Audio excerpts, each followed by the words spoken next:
And in order to stop the abuses of big government, we need a strong dictatorial leader to be the voice of the people, stand up against these bureaucrats. Yeah, and we need to find like a savvy businessman that gives him an electric feel. Maybe he's orange. I don't know. Maybe that could be the person.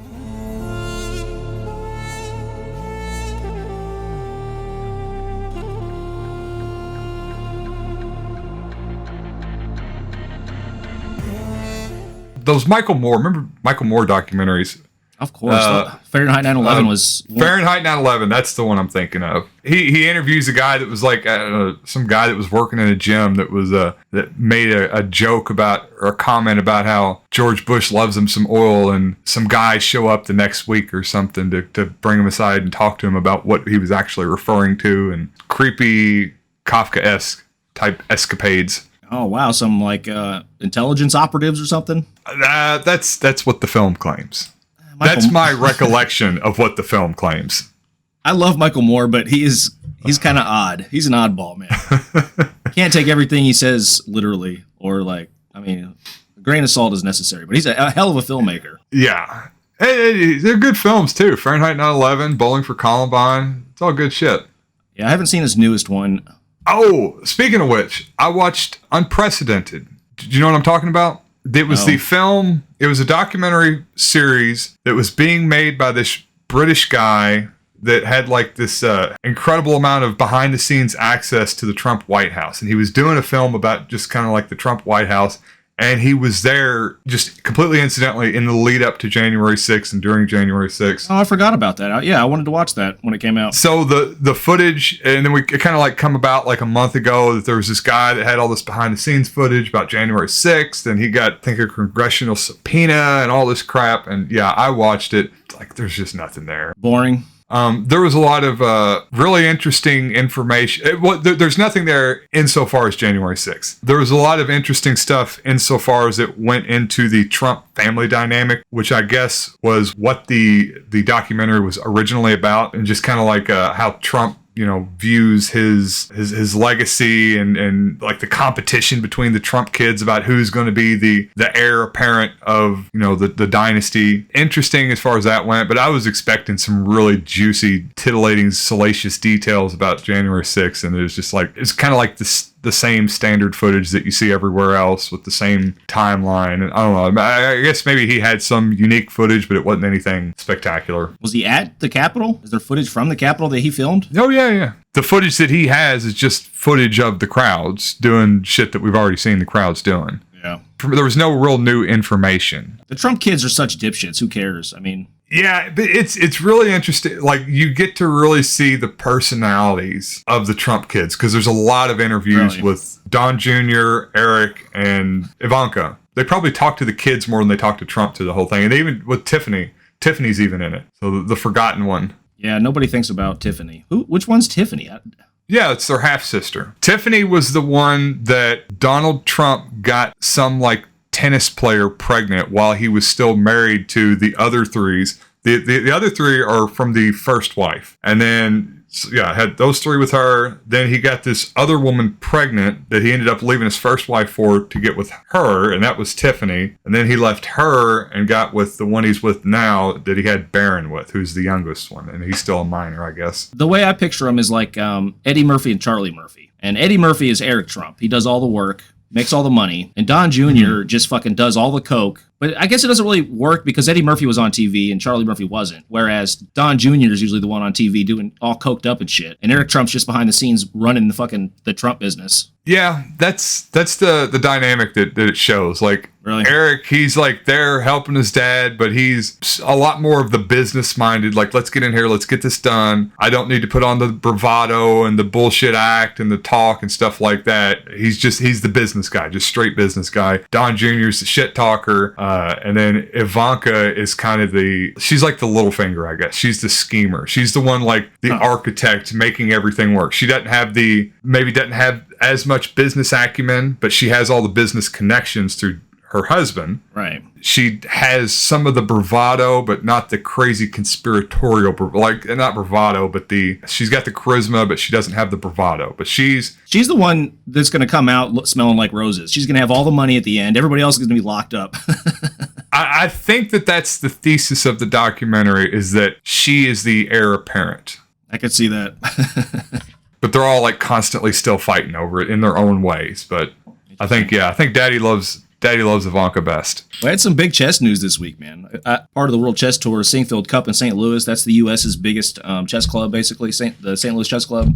Magnus Carlsen withdrew in the middle of the tournament, a round-robin tournament where every player is supposed to play every other player, which is enormous. This has never really happened before.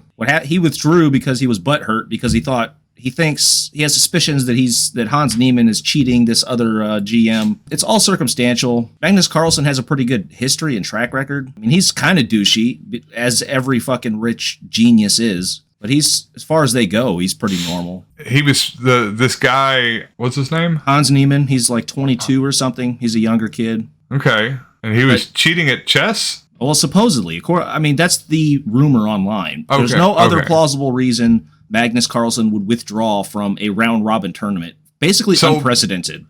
Magnus hasn't he hasn't commented on it. He hasn't made a statement yet. Okay. But, not as to the reason he withdrew, but there's all the circumstantial evidence. Hans Niemann has admitted to cheating twice on chess.com and getting caught.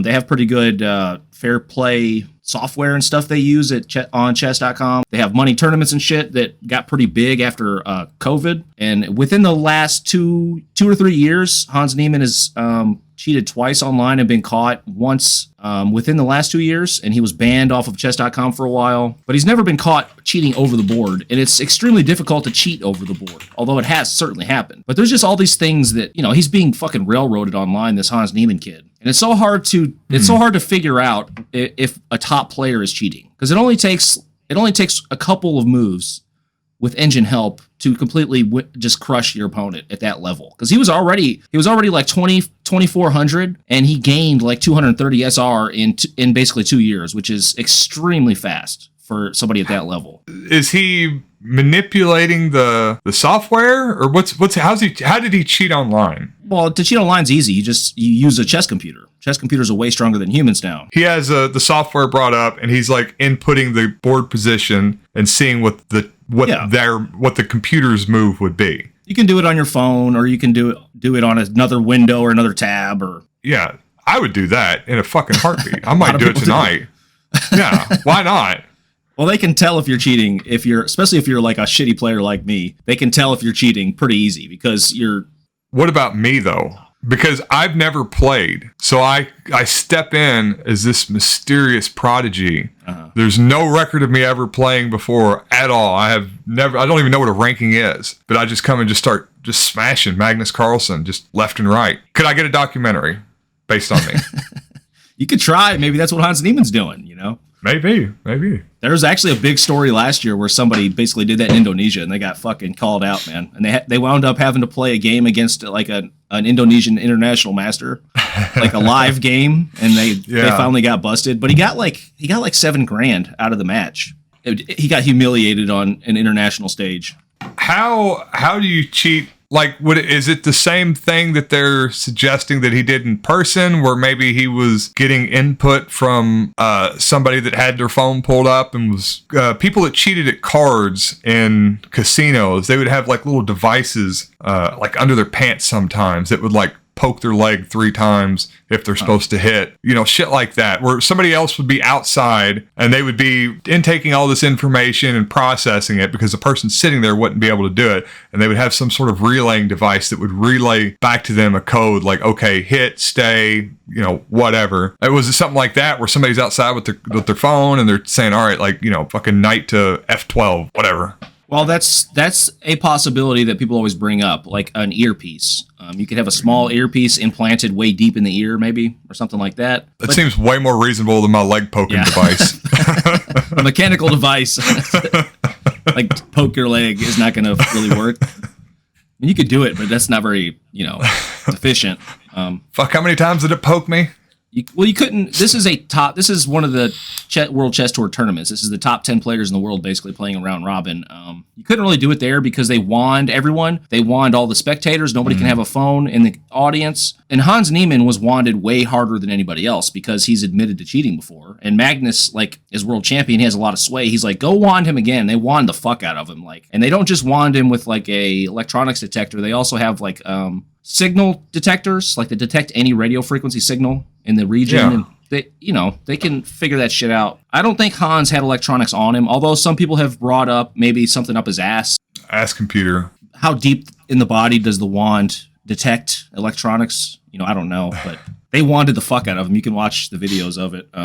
But somebody in the audience could have sneaked something in. They don't wand the audience members that heavily. The most likely method of him cheating would be somebody coordinating with him that was able to sneak in a computer.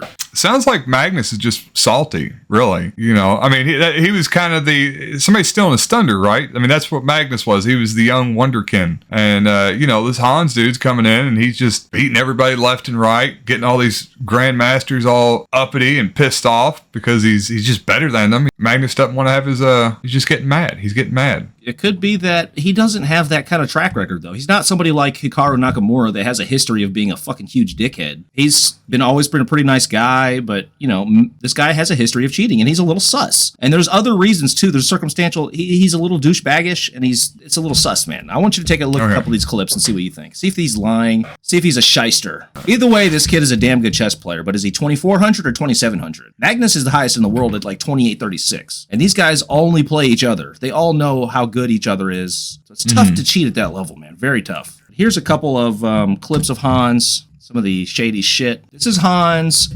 I don't know when this clip is from. This is before he changed. Yeah, so Nick will get you a diamond membership. And then you can like do a bunch of puzzles and stuff. You can watch videos. So yeah, I think I'll make sure. Yeah, Nick will Chess will get on that for you. Okay, that's really cute. Thanks. Yeah, he's a really nice guy. So there's Hans. A couple of years ago, not that long ago actually. Sounds like a normal American West Coast guy. Sounds like to me. Yeah. But at some point he adopts this accent that he swears up and down he is not putting on a show. This is just how he talks now because he spent a couple of years in Europe not talking to Americans. So now he has an accent. This is from the interview after Magnus pulled out. Magnus, I don't know if I mentioned, but Magnus lost a game to Hans. Magnus didn't play this game that well, to be fair. But this is one of the interviews after. Product of my environment, product of my ears. Okay, like my accent is, I can't even realize because I'm numb to it. But this is not a facade. I'm sorry. I just don't socialize much because I work so hard at chess. Like I'm literally sorry.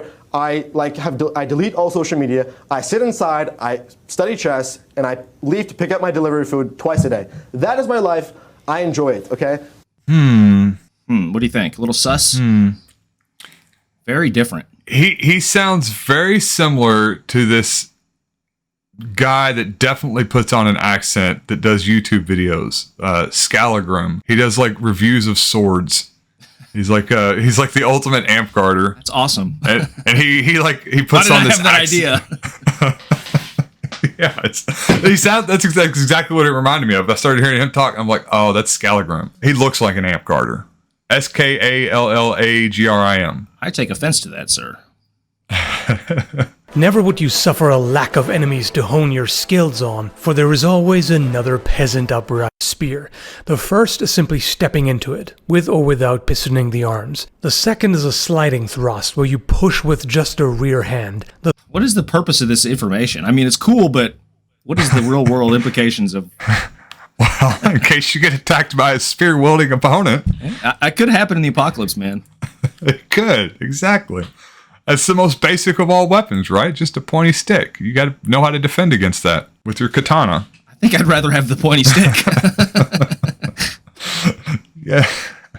Yeah. It's just important, if you come and anyway for a battle for the quickening. That's all I'm saying. Well, the accent that Hans Niemann is putting on is ripped directly from XQC, like the largest Twitch streamer. It's this Twitch voice that all these guys started adopting. XQC got insanely famous through when Overwatch was real big, and now everybody like copies his fucking voice. I don't know. I think he's Canadian as well, but I think Skull spent like a few years, and I watched way too much of him last winter. Like I would just sit around. I'm like, man, I really need that sword. I wish you hadn't showed me that channel.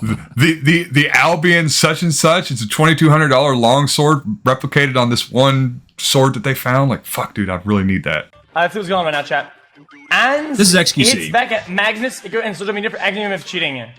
Everyone is attacking me, and some people are defending me, and I really appreciate those. But when I see people attack me with absolutely zero evidence, I put this video because you can compare the two voices right next to each other here. I see what's going on right now, chat. And XQC is huge. He's like the biggest Twitch streamer now. It's back at Magnus and social media for acting of cheating. Everyone is attacking me, and Huh. people are defending me. That is really similar. It's Okay, it's not just me. it does seems very similar. And Yeah. so he gains the accent, and then he gains the ability to play chess really well. It was during that time, yeah, that he had like because he didn't play online because he was banned from chess.com, so he played all these tournaments in Europe and his rating went through the roof. With great accent comes great chess capability, as Uncle Ben used to say. So I guess the easiest way to cheat would be to have somebody in the audience with a device who's relaying you signals. This has happened before in the past. Usually what players do who get caught is they go to the bathroom and they have like a phone in the bathroom. They like put the moves and they'll get the moves from the engine and cheat that way. But he's not doing that at St. Louis, so that has to be it if he's cheating, which... Do you know anybody like this, like who cheats on in games and shit? I guess my question is, like, if you cheat once, are you just a cheater for life, or can you reform your ways? Initially, I was going to point out that it's been my experience that people are really primed to call someone a cheater. I play Magic a lot online. I used to play a lot in person. I played a little bit competitively at some bigger tournaments, and I watch it, like I keep up with it. And there is nothing that people love more to do than to call someone cheating. And they will call cheating on just about anything. Like even if it's not cheating, even if it's just, I don't know, like getting a competitive advantage for some little minor thing. It's not actually a rule against it, but somebody doesn't feel like it's fair. And so their interpretation is, well, if I don't think it's fair, then it must be cheating, which, you know, I would consider cheating to be willfully breaking the rules of the game. But having said that, I mean, people certainly do it in Magic quite a bit, you know. In friendly play? Well, it's all competitive play. So, like, whenever I play, they're all money tournaments. They're money tournaments that you're playing. It's just poor people that play free play. I don't want to. They all suck too. Online? I'm talking about online and in person. How do you cheat? One way that you would do it online is really, it's like if you just come up against a streamer, you like put their stream on and you could watch while you're playing them. And you know that, well, like, especially in the bigger tournaments that are like at set times, because like you can join a league anytime. It's just play 5 games at your leisure, and you know you get paid out based on your wins. But they'll have like weekly tournaments, you know, however many weekly tournaments. It costs like $30 $50 entry fee. Of course, like a lot of streamers will sign up to play that, so like you just wait to see what your pairing is, and you get on Twitch and you find that person's name, and you know, and that's cheating. And then like in person in paper Magic, you know, anybody that practices any sleight of hand can cheat. Also anybody, like if you're not keeping real close score of what cards are in the graveyard, what your life total is, what you did, you know, there's a lot of ways for unscrupulous people to, just outright cheat, really. Yeah, you could just slip cards in, I imagine. Yeah, you could slip cards in. You could forget that certain cards disallow you from taking certain actions. There's a lot of like real famous cases of people shuffling in such a manner that they know what cards are going where, or shuffling the opponent's deck in such a manner that, you know, they're putting cards. Yeah, that'd be fairly easy to do in Magic, actually, compared to something like chess, I imagine. Yeah, that's what I was initially, like, when you start talking about cheating, I was like, how is he going to do that? Like, you know, I imagine, especially at that level of chess, like, you understand what the board state is at any point in time. Like, it's not so many pieces that you can't keep track of them all in your head. So, like, if he were, like, moving a piece, like, oh, look, Bigfoot. Oh, no, that's not going to happen. Okay, that's they can replay the whole game in their mind. That's what I'm getting at. It's like, that's what originally what I thought. And I was like, that doesn't make sense. Like, how's... Put another queen on the board. Yeah.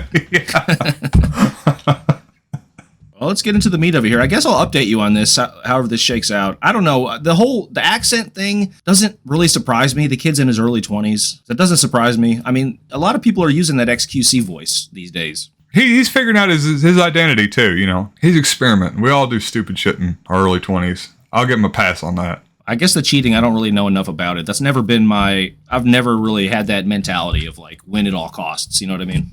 I've always been sort of a collectivist. Yeah, I don't like the cut of Magnus's jib. I think he's salty. It could be. That's what a lot of people are saying, man. Because it really fucks up the whole tournament if you withdraw from a round robin midway through. Yeah, and here's the thing. If you've got proof that he cheated, present that proof. If you don't have proof that he cheated, you don't know that he cheated, like, it's a really shitty thing to just withdraw because you're, like, implicitly putting the blame on this person and you don't know if they're guilty of what you're alleging or not alleging or implying or whatever. Well, chess.com banned his account, Niemann's account, right after, which is really odd. They could just be following the leader. Magnus is such a big name. Yeah, shit like that has happened with Magic. Like there are like certain superstar Magic players that have a lot of sway in like the professional paper tours, and they can get people watched really close or have random deck checks a lot more often than would be normal. So Magnus has been acting strange. He gave up his world title. FIDE wouldn't bend to what he wanted to do with the world championship. Is he going to start yelling about the Jews? Maybe. Maybe this is that the road that we're on right now? Maybe. Okay. Well, we'll stay tuned. Speaking of chess, the queen recently got taken. Oh, long live the king. No more queen. I know things have gone so woke that they're just hiring a man to be the queen, and it's really upsetting. Yeah, so Queen died as usual. I was spending my days listening to Jordan Peterson. He made some really interesting remarks in commemoration of this, of the Queen passing, and had a few things to say about monarchy in particular. And I thought it would be worth talking about at least because it does fit a theme of something that I've been bringing up several times over the past few months. You've brought up a few times, and we'll go ahead and get into it. You want to play the first clip? I'm assuming Jordan Peterson is going to be against monarchy because he believes in meritocracy, cleaning your room and all that shit. The queen never cleaned her room. She had somebody else clean it, some fucking peasant. Incidentally, looking the part of some Edwardian villain in a Dickens novel. Bad timing in some sense, I think for what happened today to have happened. I'm a great This is him talking about the death of the queen. Of the constitutional monarchy system. I think there's a wisdom about it, especially the way that your country has managed it, which is it's worked better than how any other country's managed it, maybe ever. That's really something. There are obviously monarchical systems, constitutional monarchies still left in Europe, but they're kind of a pale reflection of what you've got in the UK. And when Tammy and I were in Kentucky. Okay, that's good. Yeah, so it seems initially like he's expressing a little bit of support, at least for the idea of a constitutional monarchy. I have a hard time with any supposed intellectual saying the statement, that's really something. Like, could you say a more fucking meaningless statement as an intellectual? God. Jordan Peterson, what a fucking Well, I mean, joke. That really is his career, is meaningless statements, right? What a fucking joke this guy is, dude. Initially, it was odd to me that he was speaking at least in tacit agreement with the idea of a constitutional monarchy, being that his whole shtick and facade, and certainly with the supposed, or at least the appearance of anti-authoritarianism of the people that he's linked up with there at the Daily Wire, Ben Shapiro, monarchies don't seem to really coincide with the idea of limited government, but, I don't really know. My wife's not a doctor like Ben Shapiro, so. I think you British people did a really good job with your constitutional monarchy. Not like those other constitutional monarchies. Who's he talking about? What other constitutional monarchies are there? Well, no, Luxembourg's an absolute monarchy, I believe. Maybe Monaco, too. Sweden or Norway, one of those are constitutional monarchies. Well, those are the good ones. The bad ones are like Saudi Arabia. Well, no, those are good too. All the monarchies are good to us, to the West. They're all good. Yeah, Saudi Arabia, beloved by the right. Norway, beloved by the left. Yeah. So anyways, so he's talking about how much he respects and likes the idea of a constitutional monarchy. And then, of course, there's a certain character in American politics that he brings up in light of him talking about how much he likes to have a supreme figure at the top that is unaccountable. And I guess you could probably imagine where this is going. Peter Thiel or Elon Musk? Which one is he a fan of? It's an even worse choice than those two. Is that the setup for the clip? They still call him the president. And so really the whole city in some real sense was locked down. And then I got to the Derby, back to the Derby, and just in time because they're going to lock down the whole Derby. So that meant no one, 160,000 people, no one gets in or out. And then the army came in and there was like 300 guys in camouflage, quite armed, and they were taking up their stations. And this is like 3 hours before Trump showed up. And then the Secret Service came in, and by that time I had made it upstairs to the restaurant where Tammy was, and she'd been there waiting, and everyone was buzzing away about the fact that Trump was coming. And the atmosphere was electric, and I thought, sitting there, all right, that's this good. must have been what it was like to be, well, around the Kennedys, say, in the 1960s, that level of fame. Okay, yeah. So he goes on to explain that his friends, who are a Trump fundraiser, and her husband, who is a coal mine owner, invited Jordan Peterson to to Louisville, shout out Louisville, to watch the Kentucky Derby. That was just this year. This is where he saw Trump. So he recounts the story as he talks about being in this glass cafe above the Derby racetrack. Now, for those of us around here that live nearby Churchill Downs, he's talking about what's called Millionaire's Row, which is like this beautiful enclosed space where all the wealthy people can stand up above the unwashed proletariat masses that huddle and drink and fuck on the infield. But, they can wallow in their own filth. Yeah, just yeah. That's where they race the horses. They used to race black people on Churchill Downs, but they switched to the horses now. It's much more humane. Kind of found it odd, first off, the way he explains this electric feel in a positive manner about being in a glass cage above all the proles while the city is locked down by the military for the enjoyment of one rich guy. You kind of see where he's going. This freedom-loving guy, he's got some really weird fascinations with, I guess, the trappings of wealth, and he's kind of making this whole story as if Trump is kind of like America's king. It seems like the gist of what he's getting at with this. Talking about the pomp and the circumstance of the Derby, all the pageantry, and how there's an electric feel when our king is about to walk into the room, and just the jubilation that people experience upon seeing this man, Trump. Maybe I guess probably the people in Millionaire's Row might feel that way about him, but I don't know. I just wonder how much this appeals to his audience, or if there's an attempt being made to make this appeal to his audience. I'm sure he's trying to appeal to the fucking rich people so he can be one of the survivors. He doesn't want to be beheaded along with the rest of the intellectuals. He wants to be part of the party, the ruling party. That's what it's all about. It's all just jockeying for position when the coup finally succeeds. That's all this shit is, man. Okay. Well, let's go ahead and play the next clip then. How the Queen's passing will affect the world. Is this from his channel? What the fuck? What a title. That's so cool. In the United States, there's those hair plugs look nice. He had a good job done on those. It really did. You see him from like 10 years ago, and his hair looked worse than mine. And the checks and balances that are part and parcel of that, and that's a bright system. And then you also have the states, and they have their power against the federal government, and that stops anything from becoming too tyrannical in principle. But here, and in Canada, although less so in Canada, because we're, modern and trying to dispense with the monarchy, modern, confused, dim-witted, and untraditional, and casual and careless. And then we have the French-English problem, which makes things more complicated on the monarchical front. You have 4 divisions. You have executive, legislative, judicial, and symbolic. And the monarch holds... Okay, that's good. What the fuck is he talking about, dude? Okay, so Jordan goes in explaining to his audience that may not understand such things that, we have a system of checks and balances in our government. We do. I guess so. I think I remember something like that from 6th grade. They do nothing but complain about the tyranny of big tech. I mean, what about the check on them?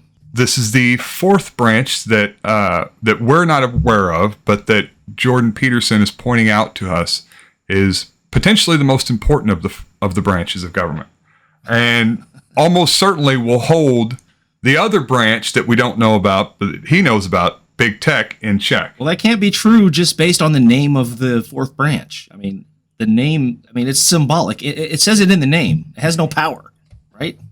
Wait, it has the power of stories. Haven't you read Carl Jung? See, you don't even know about this. Is stuff, great James. man shit. It's exhausting. It is exactly great man of history shit. Yeah, so he proposes that we actually have this fourth branch called the symbolic, which is a representation, whereas the executive branch is the presidency, I guess, but I don't know. I guess he would extend the executive branch to be like, I guess, the administration. That would be a good way to put it. But then the executive also plays this symbolic role as a representation of the will of the people. Now, I couldn't get whether or not he was implying that Trump still holds that role, or if every president holds that role, but he's certainly outright saying that Trump held that role when he was actually president, may still hold it now as the symbolic leader of our country. So he goes on to explain the important symbolic weight that we hold for our leaders in the U.S. You know, there's this value of having a singular leader that represents the will of the people and that can hold the government accountable to the people, just like a monarch does. That's what a monarch is, right? They are the voice of the people that holds the elected representatives accountable because they are closer than to the people. Obviously, monarchs are closer to the people than the elected representatives. Makes perfect sense. No, that's not historical. And you could design a system like I've said this before. It's a democratically elected absolute monarch makes some sense, especially compared to things like for example, the United States. This president is a more democratically responsive individual than the United States Supreme Court, obviously, because he's elected and they're not. But to just have like a bloodline family monarch, there is some democratic pressure, even in countries with an absolute monarch by birth. There's still some democratic pressure. They can always behead the guy if he pisses them off too bad. He's not close to the people, no. Yeah, they are certainly much less accountable than like a senator or a congressperson. Sure. Yeah. So yeah, we'll go ahead and play the next clip because he gets into it just a bit more here. Because it's so theatrical and so unique. And then you had Queen Elizabeth, who, man, I mean, that's quite the woman there. How many, 13 prime ministers? And so you had someone around to intimidate all your prime ministers. That's a really good idea, and I'm sure she did a fine job of that, you know? And so, yeah. Fuck is he talking about? Okay, all right, that's good. That's the last one we needed to show. Every time I see a Jordan Peterson clip at all these days, it's always like, what the fuck is he talking about? He's totally off on the deep end, dude. He has stopped reading. I guarantee you, he doesn't read a book. He has not read a book since he started getting famous, dude. He has not done any work on his own base of knowledge. He's been flying around the country, fucking banging hookers and doing blow, and his mind is gone. It can be very difficult to concentrate on a book after you've taken a Xanax. I can attest to that. So let's not be too harsh on the guy. So in the UK, the Prime Minister, I guess, kind of derives their power and has to report to the Queen intermittently throughout their term in office. And he is, you know what that means? I guess, so the new Prime Minister, took office. They had to go talk to the Queen to get their authority to rule. And it seems like he's making the argument that having that monarch in place, which is almost completely unaccountable, has almost no democratic accountability outside of we could chop your head off or, burn down your castle. But he seems to be saying that this is what you need to hold these elected representatives accountable. Accountable to whom? To the will of the people. Well, they're obviously elected, though. Yeah, but you're not understanding things, James. That's the problem. We need a strong leader with absolute power, maybe somebody like Trump, I don't know, that can hold these elected representatives accountable because they are just getting out of hand. No, I think what he's saying is we need the Queen to hold the elected representatives and the people they represent, which is the people. We need to hold them at bay. We need to protect the rights of the wealthy landowners and capitalists, is what he's actually saying, isn't it? That seems like the direction he's going here. Of course, he can't tell his listeners that, though. He has to phrase it in a different way. That may be what he's actually intending to do with what he's saying, but I think the way he's trying to come off is he's trying to potentially lay the framework that having a supreme unaccountable executive is what is required to keep the elected government accountable, at bay, to keep them from trampling over our rights. We need to have somebody with supreme, unimpeachable power. He's playing on the inbuilt. Well, it's not automatic. It's been built up over the decades. But there's this hatred and fear of government. That's what he's playing off of. Mm-hmm. And in order to stop the abuses of big government, we need a strong dictatorial leader to protect the people, to be the voice of the people, stand up against these bureaucrats. Yeah, and we need to find like a savvy businessman that gives him an electric feel. Maybe he's orange. I don't know. Maybe that could be the person, potentially. But yeah, so my first question is Ben Shapiro by proxy laying the framework for a monarchy in this country? You mean Jordan Peterson? No, I mean Ben Shapiro, because Ben Shapiro's the one, writing the script. Peterson's working for the Daily Wire. All this real craziness come about right after he joined the Daily Wire. And all this shit comes out of the Rand Corporation and all these fucking think tanks. But it maybe could seem like that a little bit. I don't know. I kind of thought, like we've been talking about, it seems like they're trying to accustom people to the idea of a supreme leader with ultimate authority, and convince their dim-witted, naive followers that whoever wields that supreme authority is actually wielding it in the name of the people against people that were elected by the people. Yeah, they're not smart enough to figure it out. And Jordan Peterson's not really smart enough to hide his actual intent. Ben Shapiro could do a better job than this. I mean, this is pretty sloppy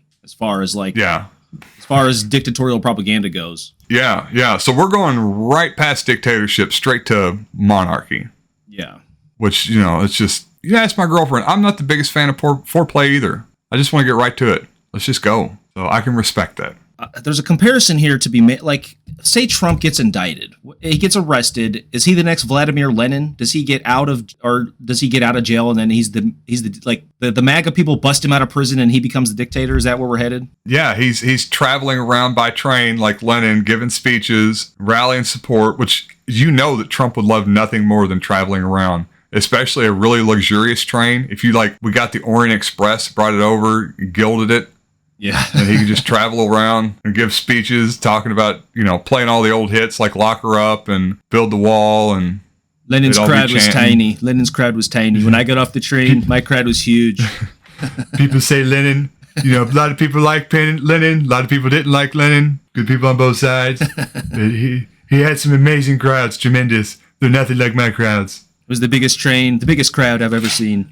Is this the best they can do? Is this the best guy that Ben Shapiro could hire to fill this job? Or he already had the following. That's why he picked him up, I think. I wonder how big that contract is. I guarantee it's pretty big. Yeah, I don't think it's about you respect, and I think anybody should respect Ben Shapiro's ability to make an argument. He's a lawyer, and that's what he went to some law school, but I wouldn't. Okay, yeah, mistake. He has training in law and how to make an argument, but that's not really the important thing, right? Especially with certain parts of the country, they're not concerned with having a solid argument that's hard to dissect. It's just about the appeal to emotion in a lot of cases, the appeal to culture. Jordan does very good at the emotional appeals. Is that what it is? Emotional appeal, you think, with Peterson? I think, we gotta start crying, screaming about how we're all going to the gulag, get people scared. He's a good speaker and he's smooth, and he presents some vapid reasoning to the beliefs they already have, I guess, and he does it in a nice package. He's a handsome guy. He speaks well, even if what he says is complete garbage. Trump voters don't care. It sounds good to them, Yeah, well, he's a stupid guy, smart guy. Yeah. That's a good way to put it. He certainly looks the part. So what is somebody like Dave Rubin? Oh, poor Dave. It just makes me sad thinking about him. A lot of people really like me, I'm not that stupid. Yeah, so obviously today is 9/11. I don't know how this happened, but a couple weeks ago, as I was driving to Kroger or something like that, on my YouTube suggested playlist was the recorded audio from the entire Howard Stern show on 9/11. It was like 5 hours long, and so I ended up listening to it. I don't know how it appeared. I always hated Howard Stern. I never really cared for him. I didn't think he was funny. I didn't think his show was interesting. But the almighty algorithm saw into my soul and knew that I would enjoy it. So yeah, I ended up putting this on a few weeks ago, listened to the whole thing. Well, I didn't listen to the whole thing because it doesn't start, I think 9/11, the first tower hits like halfway into the show. But it was really fascinating going back and re-listening to it because he's talking, in all the hours past and like remembering the course of events, how it happened, how it was being portrayed on the news, all the other crazy stuff that was going on. So in commemoration of 9/11, I picked a couple greatest hits from that day. He also got in a lot of trouble for things that were said in that broadcast, which is... It wasn't the best looking back on him, but at the time, it was the best radio there was, really, as far as talk radio. There was Howard Stern, and there was like Coast to Coast AM, if you know what that is. I love Coast to Coast AM. Really? I'll listen to that. I'll listen to it right now. But yeah, go ahead, I guess, play the first clip. This one, Stern is in the middle of telling a story about making out with Pamela Anderson. And this is a 9:03. The first plane hits the tower, and then just a couple minutes later, the initial news story comes into, I guess, his office where he's on the air with his co-host and with some other guests. And they start talking about it. I should make I don't mean to interrupt the fun, but this is a breaking news story, a serious news story. What? A plane has crashed, hold it, into the World Trade Center. You're kidding! The World Trade Center is on fire, which is What is going on? Really? Let me look out my window. It's the tallest. Just heard you say that John made out with Pamela Lee. Look out the window. You can see it, or you can... I don't see any fire. There's a fire at the World Trade It's Center. on the Hold other on, let me go. side, Ralph, from you. Take a look, seriously. Holy crap! That's Howard, terrible. I was just there. I was at a wedding right there. Was it like one of those private planes? Thank God you're alive. Oh, dude! Do you see it? Dude, that's hot. Oh, my God. I got to go out on my roof. This is incredible. See ya. The whole thing is on fire. Yeah. You're right. I mean, not a little fire. No, it's huge. Oh, it's huge. Yeah. If a All plane right. hits a building. I gotta run. How did it take so long to happen? I'll call you back. Right, I know. I'm always amazed. Because, a plane once crashed in the 40s. A plane crashed right into the Empire State Building, right in. Right. What kind of But plane? what kind of plane? Was it a private, stupid plane? I don't have any more details. I'm following this story. I hope this wasn't one of those, terrorist kamikaze attacks. You know what? He's Pretty wild. That's how, I guess, a lot of people initially found out about what was going on. You could tell, obviously, after the first plane hit, there was a lot of confusion about what exactly had happened. Was it a plane that hit? What type of plane? And I remember speculation that, it could have just been some random dude flying around like a private recreational plane that accidentally crashed, which is something that happens a lot more often than I think people realize, of just little personal recreational planes accidentally crashing into buildings. It actually happened to the White House. I don't know if you remember that. Reliving that confusion of those first couple hours and the first couple minutes in particular was just more strange than I remember it when it happened. Definitely was a turning point in the modern history of the United States, for sure. The beginning of the war on terror, the expansion of the surveillance state started big time at that point. Obviously, the wars. Yeah, a lot of the relations that we have with other countries, like Europe, were really reformed at this point in time. Oh, I guess there would have been a couple years later, but this was, initially really brought the world together. A lot of other countries were expressing a lot of sympathy and support for the U.S. initially, and then as Europe seen how we intended to kind of prosecute and go after, then these sympathies kind of started to turn to a little bit of outrage, a little bit of, they weren't happy. France was not happy with us, with how we prosecuted the war. And in turn, we renamed French fries Freedom Fries. So take that, French. Maybe just for me, but at the time, my understanding and my knowledge of the history was non-existent because we weren't taught this shit in school. This was the federal government, the executive branch, the CIA and the military's, all the investments into the extremist, fascist part of the Sunni Arab world that we did to fund all these guys initially, the Mujahideen, the Saudi royal family. This is all of that coming back at us. So So people shouldn't have had a lot of sympathy for us. But, you know, as a kid at the time, you don't fucking know anything. I think we were like 16 years old when this shit happened. Yeah, certainly, you know, as far as political, I mean, 'cause it was a honest to God, like what do you call it? Like an earth-shattering event, like a pivotal moment in world history. The cascade of events that echoed and rippled out from this one day drastically changed the economic landscape that you brought up, the surveillance state, the attack on our civil liberties. It was a huge boon for a lot of people in the United States elite, the capitalist elite of the country. It was a huge boon for the military-industrial complex, for security apparatus, for the entire military, Defense Department, Department of State. These guys were fucking thrilled. There was a bad guy to go after. Yeah, I mean, we were talking about Fahrenheit 9/11 earlier. You know, there were all these bills that had been certainly for the surveillance state, for these different defense contractors, things that they'd just been sitting around waiting on getting passed. And, you know, this was the perfect opportunity. Was it Polybius? Never let a good disaster go to waste. It's just funny thinking about all of the Republican operatives on Fox News talking shit about the naming of the Inflation Reduction Act, you know, completely glossing over the Patriot Act. Yeah. A bill expressly designed to allow the federal government to spy on every American without a warrant forever and calling it the Patriot Act. It's insane. Yeah, that was the real, like, 1984 shit. Those were allusions to 1984. Calling something like that the Patriot Act is just as newspeak as you can possibly get. You've got Snowden breaking the lid off of the fact that the government has been collecting all this data. Of course they are. They have the ability and the right to, and it's shit they can spend money on, and of course they're going to. Why would they not? Yeah, so the next clip is just a little quick one of the first plane hitting.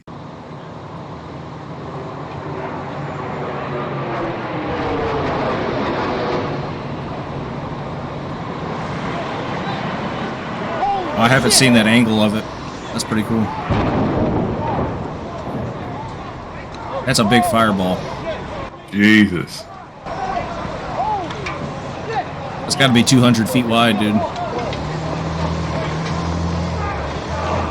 Well, yeah, I mean, they planned the TNT to perfectly mimic a 737. Yeah, so we'll go ahead and just play the next clip, too. That was just That's a cool angle. You can hear it fly overhead, too. That's crazy. I wonder how much money he made off that video. See, I need to be there with my phone out recording when some, like, globally important event happens. Let me see.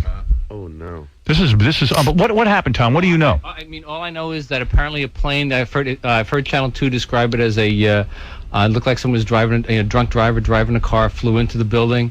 Was it a terrorist attack? Look at that! This is unbelievable. I mean, that's a huge hole. To see what's going on at the World Trade Center, and about there's wow, an look explosion at that just happened in 20 seconds. It's even lower now, the explosion. Looks like a movie. It is. Yeah, it does. It looks like a movie special effect. I'm telling you, it's Pam Anderson's jet.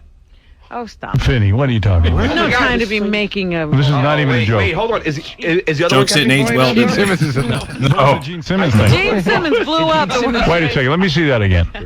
Pull that up again. Is it in both buildings? Doesn't it look like it looks like the other buildings on Why did this explode? caught now. Well, yeah, this is gonna be massive. Yeah. Are there people in the building? There's got to be people in the building. No, but I mean, I don't know who said it was Gary or John, but you're right. I mean, how does the fire department deal with this? I don't know. Well, they said emergency crews are rushing to the scene. That's a hole like the Oklahoma City hole in a building. You know what I mean? Yeah. I think there it is. There it is. That's a hard. That's flames, man. See, that's really the second building. So. Oh my God. No. Because the one on the second building's on fire. That's right. The one on the right has a hole in it. Has a hole in it. The other one's the one that exploded. No, I think it was the That's a reflection. of the first building. That's a reflection. At least I hope it was. I do too. So anyway, Pam Anderson, because it was just a rumor. Somebody just called and said that on CNN. A second plane just crashed into one. Stop it! A second plane. Wait a minute. buildings. They are two buildings, and that is lower. That's what I said. So it's a terrorist attack, isn't it? That's what they're. He was on it, man. I still didn't think it was a terrorist attack by the second one. Howard Stern knows who it is. He definitely knows. He goes into it later that we know who this. We know who it is, and we're gonna get him. We're gonna bomb the crap out of him. It was Saddam Hussein, wasn't it? Yeah. So once again, that confusion, just that real, sense of unbelief. When the first plane hit, it was like no one knew what was going on. And obviously, when the second one hit, it kind of confirmed, like, oh, this actually is an attack. This isn't a terrible accident. It's not just some random suicidal pilot. in a long era of, I guess, peace in the U.S. and kind of relative peace in the Eurosphere. This really stood out as a pretty momentous attack from a foreign actor. First major attack on U.S. territory since Pearl Harbor. If you want to count that as U.S. territory. Well, the Japanese, actually, they did invade some of the Aleutian Islands in Alaska. That was not talked about during World War. Did you know this? It was not talked about during World War II because they didn't want it to get out. I guess it would be disheartening to the national morale that there was actually some bits of U.S. land that had been taken by the Japanese. Well, that was during the Japanese invasion of Russia, I imagine, though, right? That wasn't part of like. No, it was part of the attack on the. It was part of seizing control of the Pacific theater. Well, I'm sure nobody was living there except maybe brown people. I think I don't know. I'd have to. I like vaguely remember it, but anyways, yeah. The next clip, I don't know if you want to play it, but it's the second tower hitting. Then we get more into stern. So this one I remember seeing in class. I don't know if we were in the same class, but I remember we turned the TV on in class and watched the second plane hit. I remember seeing you. So the first plane hit, then we had break between first and second period. I remember seeing you in the hallway and giving you a thumbs up. And I was so excited, dude. I was so excited.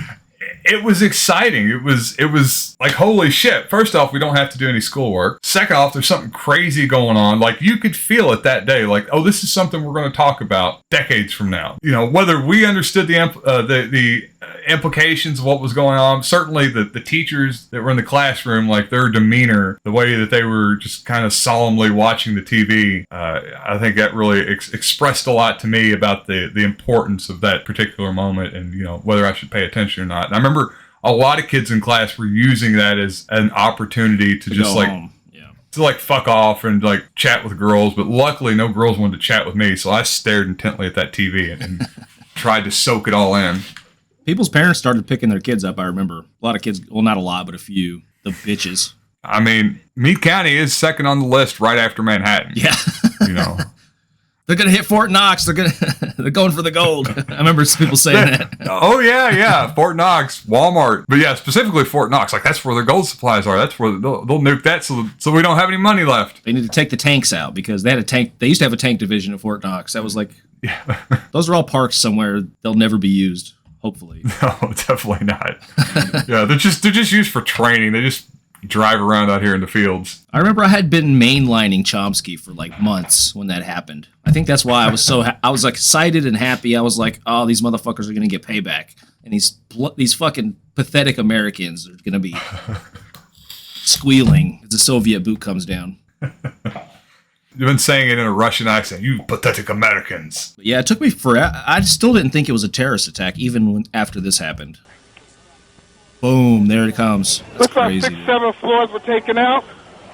And there's more explosions right now. Hold on, people are running. Hold on. Yeah, I remember watching CNN in the classroom and seeing that happen. Yeah, the newscaster didn't see it right away, the guy who's talking here. You saw the plane come in, and it's like, my initial thought was like, well, it can't be an attack because they would use missiles. They wouldn't fly fucking planes into the building. It doesn't really make sense. I guess that was just my very, very poor understanding of the world at that time, I guess. Have you watched this type of stuff with your kids yet? What?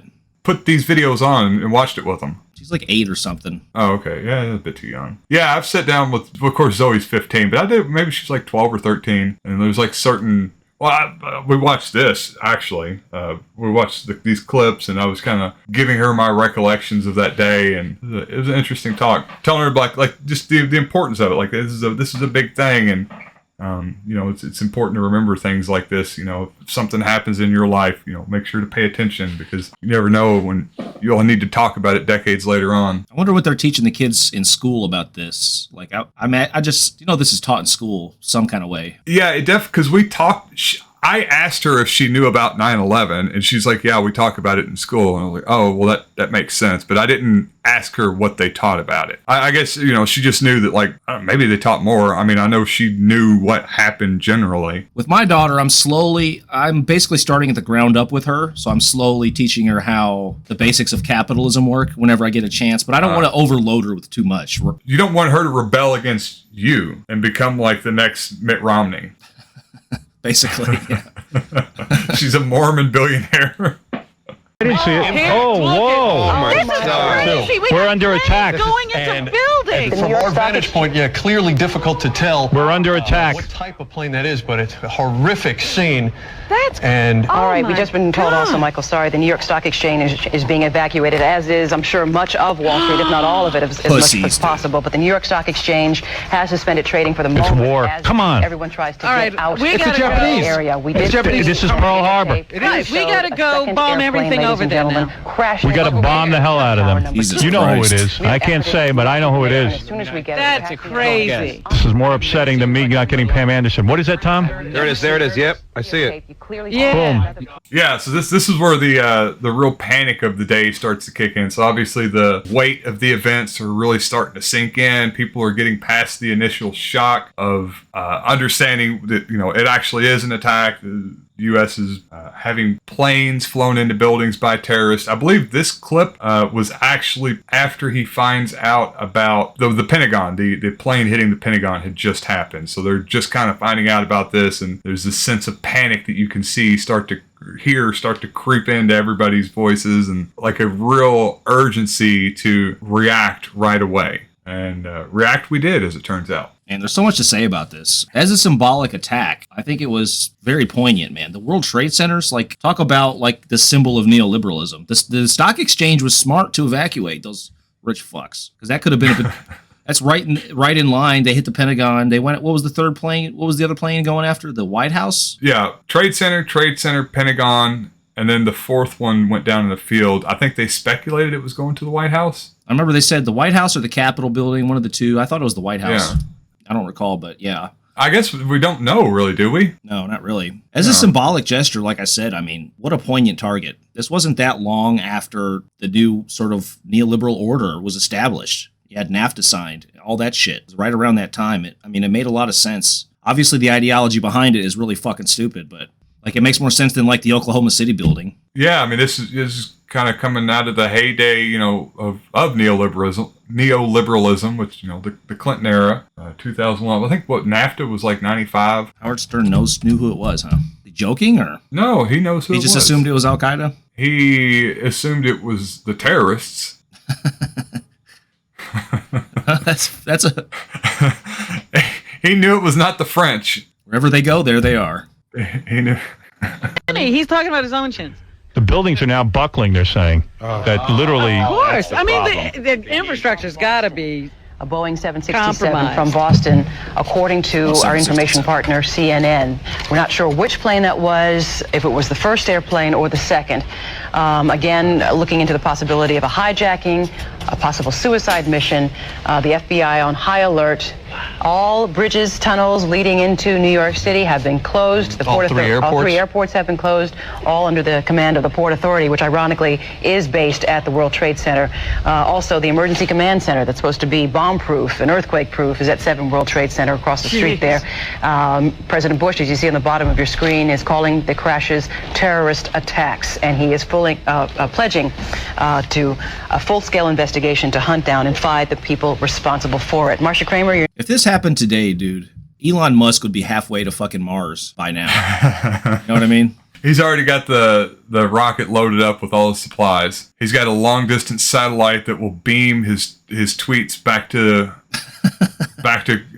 Earth so he can communicate. And it's already loaded up with prostitutes and I don't know, HGH, something like that, whatever he does.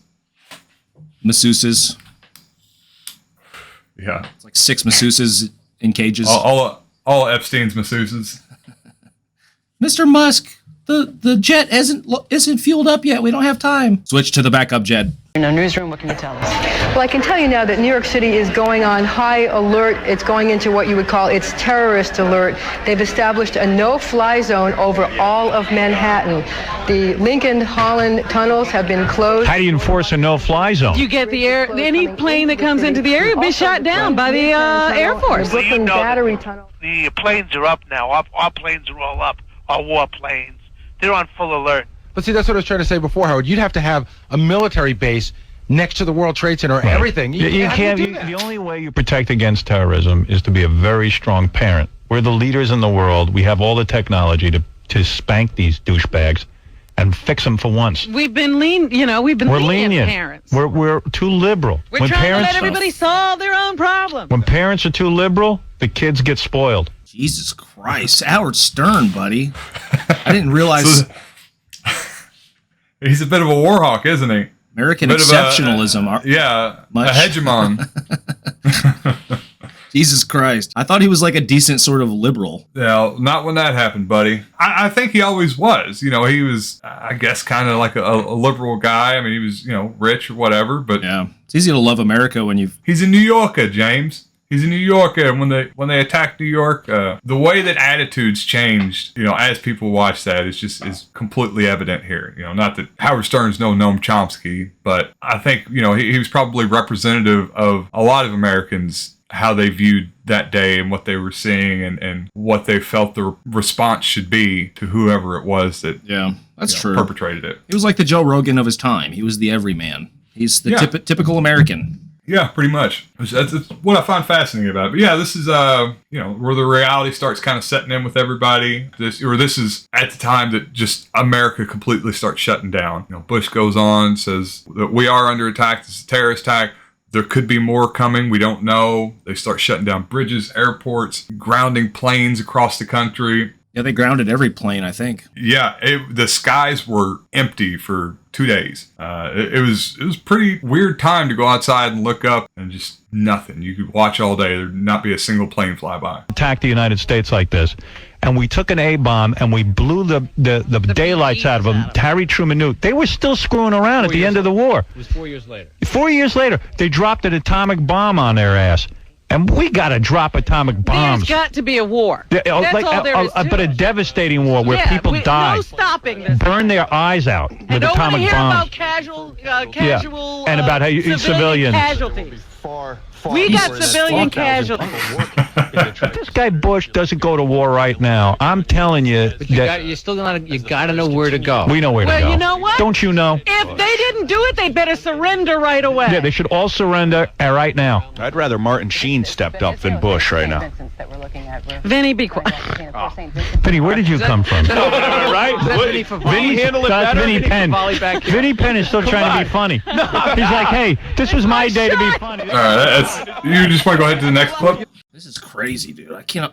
Wow. It's really worth listening to. Like I said, it's like 2.5, 3 hours. It's fascinating. I wonder if he's happy after we fucking massacred 1 million innocent Iraqis for no goddamn reason. Is this what he want? That's what he wanted. It sounds like. Now miserable. And now is the time to not even ask questions. Just to be pissed off and drop a few atom bombs, do a couple of chemical warfare hits, let their people burn and suffer until they understand. Empty our stores of everything because we haven't been bothering anybody. Right. They started screaming about colonialism. We stopped. This fucking attitude is the reason there's terrorism. They're screaming about colonialism, and we stopped. Jesus Christ, we stopped colonialism, guys. This exact American exceptionalist fucking colonialist bullshit. This is the reason there's fucking terrorism still. This and our actions in the Middle East. Yeah, so this is where really the anger and confusion starts to set in, and this is... Everybody heard this at the time, too. This probably had a big influence on public discourse at the time. He was one of the... Because he's broadcast all across the U.S., and it was a continuous...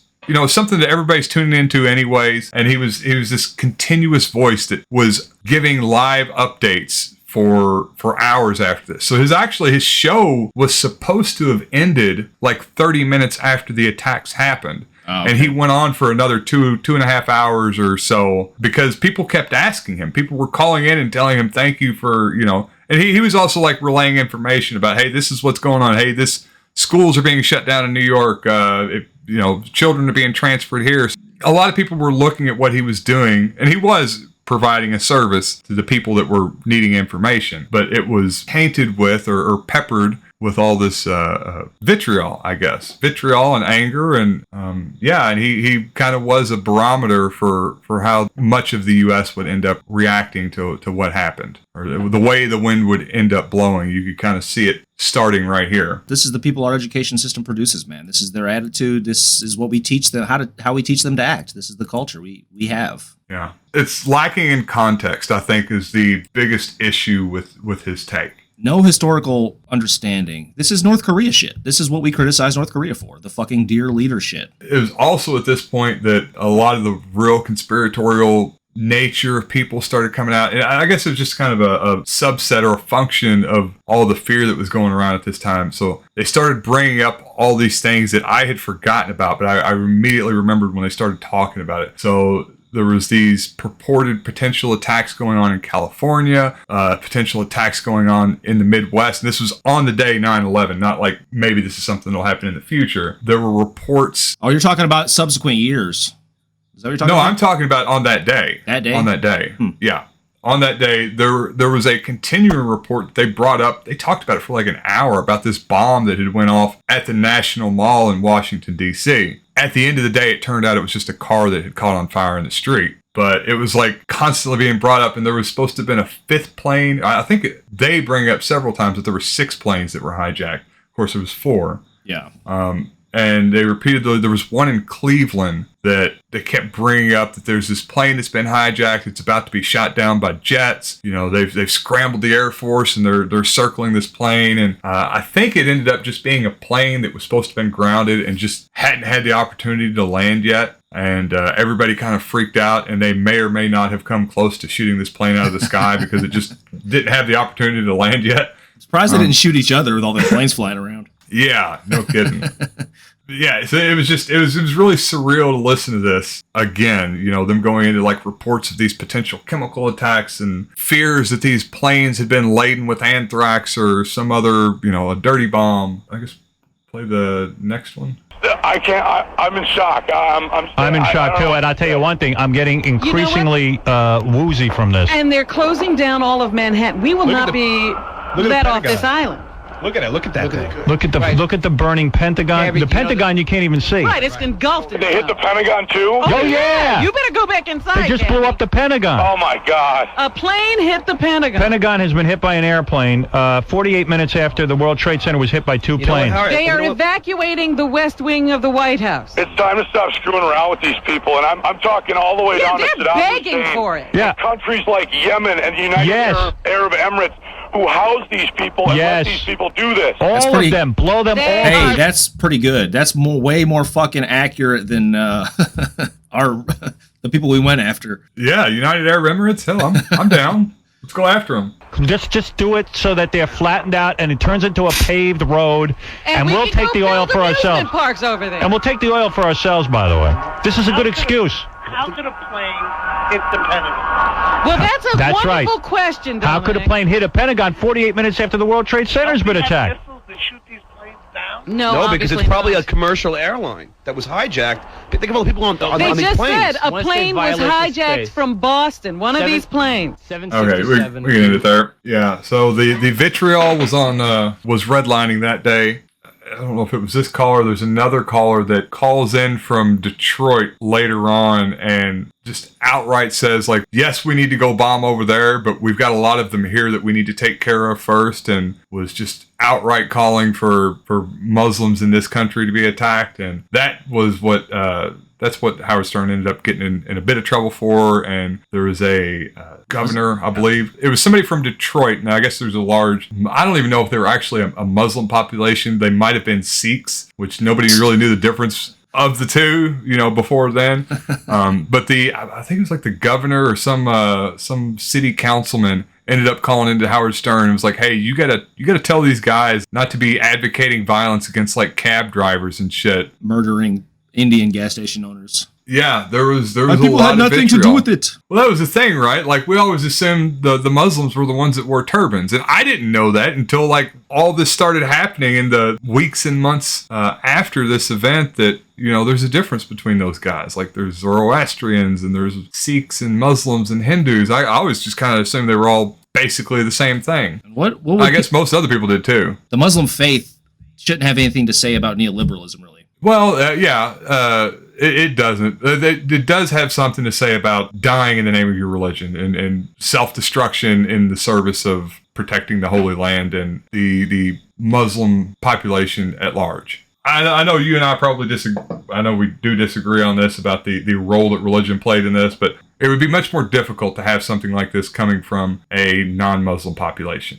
I mean, it doesn't really happen, though. To this degree, suicide bombing, you don't see it from other populations, even populations that are in the same position. I know in service of my argument, it's often brought up that there's a large Christian population in Palestine that's subject to the same deprivations as the Muslim population. And it's like approximately 0% of those Christians that are suffering those same deprivations do suicide bombing because it's not an acceptable part of their religion. It's something that they would go to hell for, but it's perfectly acceptable under Islam. Yeah, I guess you could make that argument. It's not a very strong argument, in my opinion. There's a lot to go into there that we could get into sometime. But there definitely is a lot to go in. It's not as simple as that. My take, I sort of agree with Hedges. I think religion is just the excuse that these tyrants use to execute their fucking sadistic will. If it wasn't religion, it'd be something else, in my opinion. Yeah, it may be. But I think, especially for suicide bombing, it provides a cultural acceptance of that type of behavior amongst the people that are actually going out and doing it. Well, look what Che Guevara did. He sacrificed his life for his cause. And that's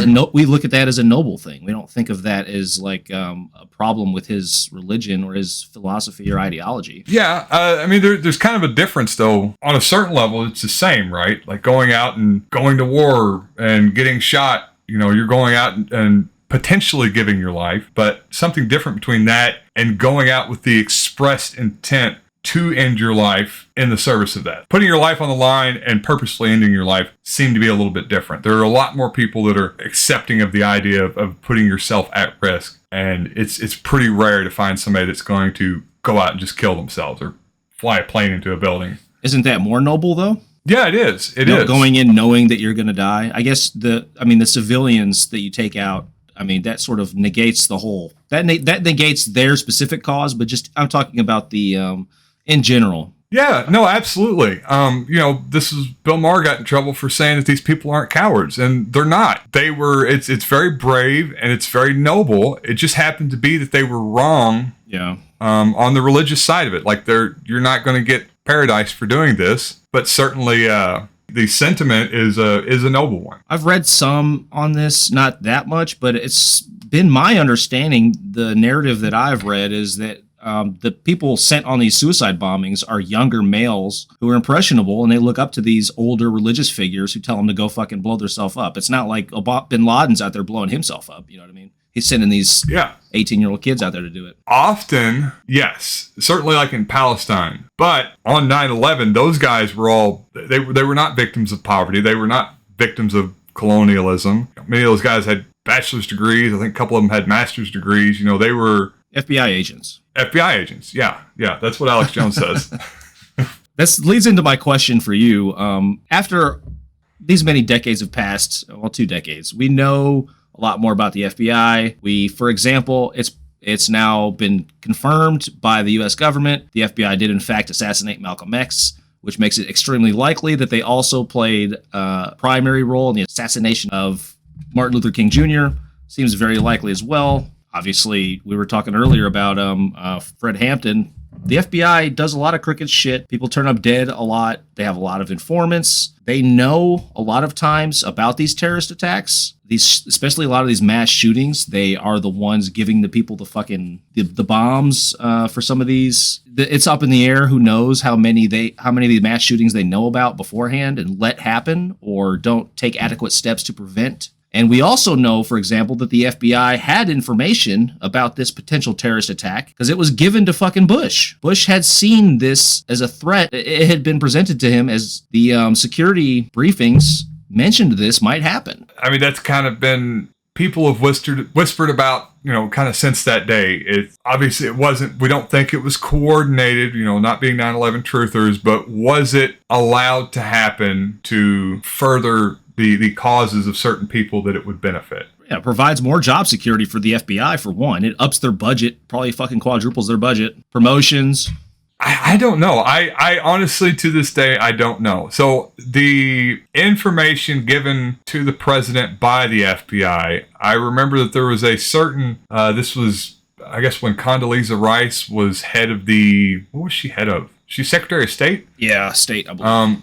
And this was a memo that was given to her that she apparently passed on to the president she got it from the intelligence agencies. And I want to say the memo was something like bin Laden determined to strike within the U.S. And this was certainly like Michael Moore brought this up. Hey, this was given to you all 2 months prior to this attack and nothing was done about it. And I thought there was another one after that, though, that was more specific. There may have been. But I remember the one that is titled bin Laden determined to strike within the U.S. And then it went on to detail that, he may use hijacked planes, yada, yada.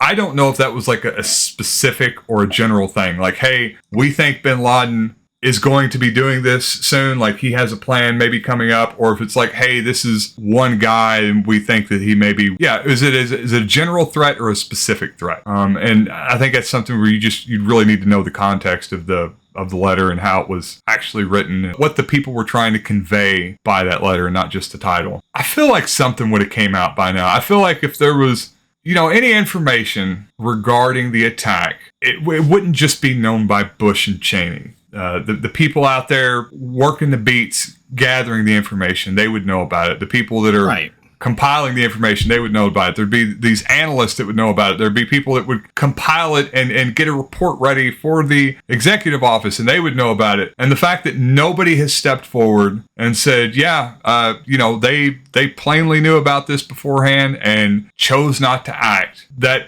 I guess probably speaks more than anything else to me. Nobody's come out and refuted the official narrative. I don't think that scenario is likely. I don't think the scenario where Bush knows exactly what's going to happen, I don't think that's likely at all. I think what's more likely, as you said, these guys, a lot of these hijackers had bachelor's degrees. I mean, they're in the intellectual community. They're from the Middle East. I mean, there's almost no way that all these guys the FBI didn't know about any of them. It seems almost impossible. More likely to me is someone in the FBI had information that there was this planned attack. And what they do is they write the security memo. They say bin Laden determined to attack U.S. within the year or something like that. And they just give some real vague information to cover their ass. If the FBI, for example, knew about this attack because they had helped set it up or for whatever reason just had information about it, which seems fairly likely, they give the president this vague memo to cover their ass, for one. For two, either the attack fails and they get credit for busting the attack and they get promotions that way, or the attack succeeds and these guys go on to sit on the board of Lockheed Martin and make fucking trillions of dollars. The people at the head of the intelligence community, they're interchangeable with the boards of these defense contractors and defense companies, Lockheed Martin and so on, Boeing, all these companies. Okay.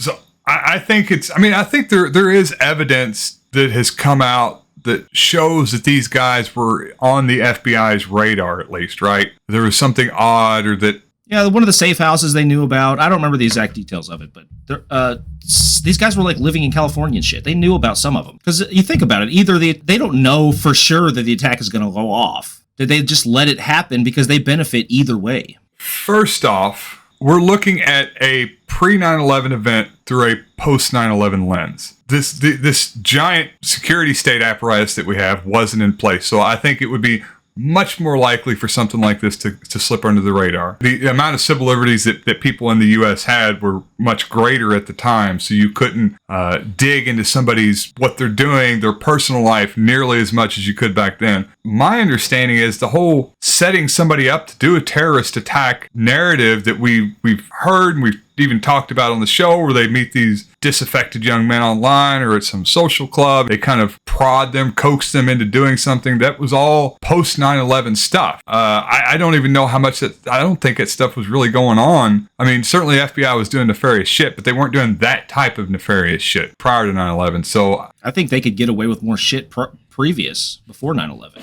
They're under a lot more scrutiny now, I would say. I mean, but really, it's about where the funding is, right? So, like what they're expecting to happen. I mean, was this really on anybody's? I guess maybe it was on their radar more than I'm thinking it was. I'm just trying to think of like what was. Well, clearly they knew about it. At the very least, they knew about it. They knew that there was a potential for something to happen. I don't know if they suspected the intensity of the ramifications, like how big it would actually be, because we hadn't really seen anything anything like this before. So I was just watching, I think I was telling you about it, I've just been rewatching Sopranos, and it's actually brought up on there. Sopranos starts in 99, runs through to like 2005 or something. And they talk about how great it was. And there's actually a character in the show that's this, I think he's an FBI agent or a U.S. Marshal or something like that. And he talks about how that they don't care about the organized crime anymore. But like prior, they would have like 30 guys working organized crime. They might have like 2 guys working terrorism.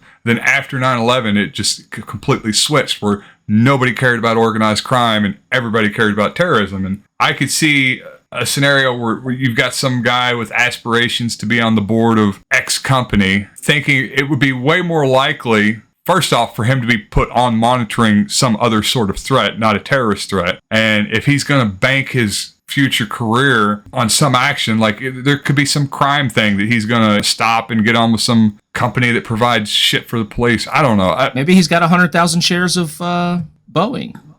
Maybe. It's an interesting postulation, but I think it's viewing things from a post 9/11 framework. Maybe a bit too much. I'd have to talk to my contacts with the FBI and ask them what they were doing before 9/11. See what you guys were focusing on. What are my tax dollars going to, buddy? I mean, peace and stability is not good for business. Let's be honest. It never has been. Yeah, I mean, this is why Oceania never actually declared peace with, what's the other countries? East Asia and like Pacifica or something. Something like that. It's been a long time, man. I mean, if Marco Rubio knew that there was going to be a terrorist attack from South America, he would let it happen because he's been begging for an invasion of Venezuela for years and years. Cheney knew. Cheney knows everything, or knew everything. Those are the guys, Cheney and Rumsfeld, that they could have, if the information were just between them two, they would be capable of anything. There's nothing that I wouldn't put past them as... They would send their own kids to be the hijackers. No nefarious deeds at all are beneath them. There's one guy somewhere along the chain that has 100,000 shares of Lockheed Martin, and he gets the information, but he drops it in the trash and he passes up the ladder to the more vague information. And then his agent below him, he's the handler for his agent below him, who's actually directly dealing with the hijackers, and he suddenly has a terrible accident, and he's dead now. He can never tell the truth. So he's just out one day and he's like, I'm going to buy $50,000 of Raytheon. And then like a week later he comes into work and he's like, oh shit, terrorists are going to attack. My Raytheon's about ready to go up. And then he gets rid of that. Profit. Step 3, profit. And then Rumsfeld comes to him. Now would be a good time to buy some Halliburton shares, buddy. Yeah, why didn't we buy shit in the lead up to Ukraine? This is why I'm not rich. I'm sure some hedge fund managers did. Made some money off of it. I guarantee they did. I guarantee they knew about this shit. They had people keep there. I guarantee there are people, rich people, with groups of people just scrolling through fucking news feeds, waiting to see what the next international conflict's going to be, and gauging it, assigning probabilities to the likelihood that it happens. My point with that question is how much do we believe that the FBI, the institution of the FBI, is doing the right thing internally? Because if some random agents within the FBI know a terrorist attack is going to happen and they stand to benefit, make millions off of it, how much faith do we have in them to do the right thing? As an institution, little to none. Isn't it more likely that they knew about it, given that information? Yeah, I don't put any faith in the FBI to do the right thing. I think the main thing that the FBI tries to do is to justify its continued existence. And when individual profits, like the profits of a few individuals in that institution clash with the institution as a whole remaining and functioning into the future, like I think that one's going to win out over the profit of a few individuals. But I could be wrong. I don't know. It's almost like capitalism, like the incentives it creates just sort of corrupt every institution that sits inside of it. Pretty crazy. Yeah, there is that. It's almost like greed is not a good value to organize your entire society around. Well, I guess happy 9/11, man. Yeah, happy 9/11. I go to get indicted in the morning, so I have my coffee ready to get up bright and early, yeah. Anyways, all right. James, we'll talk to you next week, buddy. Peace. All right, good seeing you, man. Have a good one. Later.